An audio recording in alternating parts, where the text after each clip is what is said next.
शरद पवार यांच्या टीकेला अजित पवारांनी उत्तर दिलंय।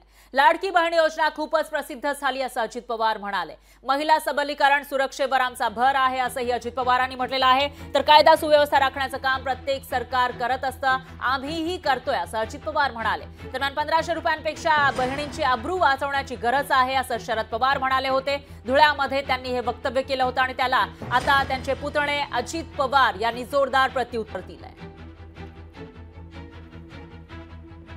टक्के अब्रू वाचवण्याच्या संदर्भामध्ये कुणाचंही सरकार असेल, कुणाचंही आजपर्यंत जेवढे सरकार आली, जेवढे मुख्यमंत्री झाले, जेवढे गृहमंत्री झाले, त्या प्रत्येकालाच वाटत असतं की कायदा सुव्यवस्था चांगली ठेवली गेली पाहिजे आणि तशा पद्धतीचा प्रयत्न हा प्रत्येक सरकार करत असतं, आम्ही पण करतोय।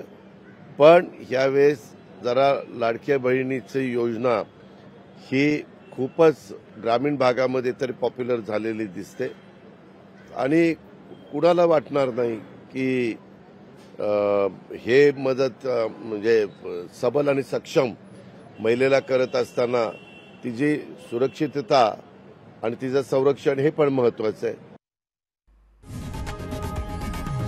लोकशाही मराठी ऐका, पहा, जागरूक रहा।